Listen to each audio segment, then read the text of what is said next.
Hai, Assalamualaikum warahmatullahi wabarakatuh. Sebelumnya perkenalkan saya Gabar Ramadhan dengan Bersatu T123 Dan di sini saya akan menjelaskan bagaimana dampak penanggulangan dan penggunaan penyebaran lagi pada ekonomi kesimpulan. Memahami konsekuensi operasi energi fosil bagi ekosistem di kesehatan. Kemudian, dan berikutnya pendahuluan. Isi batubara, batubara adalah sumber energi fosil yang berasal dari endapan organik tumbuhan dan alami yang memiliki peran seperti sebagai sumber energi termurah untuk membangkit listrik, tenaga uap, PLTU, dan industri baja. Di satu sisi menunggu ekonomi, di sisi lain memberi beban lingkungan yang berat. Dampak penambangan atau eksploitasi batubara sangat terbuka berubah bentuk alas dan drastis. Deforestasi, pembabatan hutan secara luas untuk membuka akses penghabisan batubara. Banyak kedua hilangnya biodiversitas atau kerusakan habitat flora dan fauna asli. Dan yang ketiga, gangguan hidrologi, perubahan alur sungai dan penurunan kualitas tanah.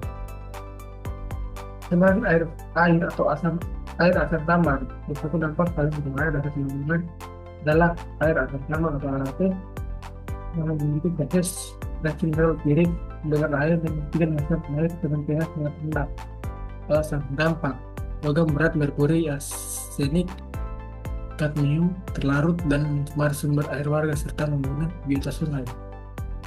Dampak pembinaan atau pembakaran. Bara adalah bahan bakar fosil yang paling kotor dan dibakar menjadi emisi gas rumah kaca yaitu merupakan kedua dalam jumlah besar sebagai penyebab utama pemanasan global. Polutan udara eksternal seperti dioksida, CO2, merupakan dioksida, NOx, dan partikulat debu PM2,5. Kemudian hujan asam akibat dari emisi S2 dan NOx yang bereaksi dengan uap air di atmosfer. Dampak terhadap kesehatan manusia.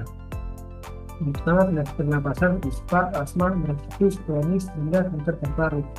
Ini adalah penyakit kardiovaskular, larut, dapat masuk aliran darah memicu serangan jantung. Ketiga, masalah saraf, peran merkuri di limbah pembakaran dapat mengganggu perkembangan otak anak. Masalah limbah pasca pembakaran, merias dan botol as, lava, abu terbang, dan abu dasar untuk pembakaran yang mengandung logam berat berbahaya. Kemudian penimbunan limbah, jika tidak dikelola dengan standar B3, bahan berbahaya dan beracun, limbah ini dapat mempunyai segala dampak sosial dan ekonomi. Jadi yang pertama, politik lahan, sengketa antara perusahaan tambang dan masyarakat adat lokal. Kemudian yang kedua, ekonomi. Pertumbuhan ekonomi daerah tambang sering kali tidak berkelanjutan. Sebagai bara habis, daerah menjadi kota mati atau purba stone. Kemudian yang terakhir yaitu biaya kesehatan. Beban ekonomi negara meningkat untuk menangani warga yang sakit akibat polusi. Selanjutnya yaitu adalah solusi dan mitigasi. Bagaimana kita dapat meminimalisir dampak tersebut? Jadi yang pertama yaitu rehabilitasi lahan adalah kewajiban reklamasi bekas tambang menjadi hutan kembali atau produktif. Dan yang kedua, clean cool teknologi, penggunaan teknologi filter scrubber pada PLTU untuk mengurangi emisi. Kemudian yang terakhir, transisi energi, mulai beralih secara bertahap ke energi baru terbarukan seperti panas surya dan angin.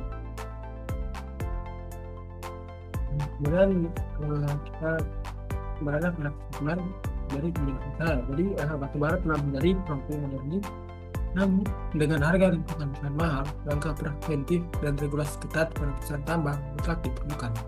Masa depan energi harus lebih bersih demi keberlanjutan bisnis mendatang. Baik, mungkin saya presentasi karena kemudian kurangnya saya berikan feedback.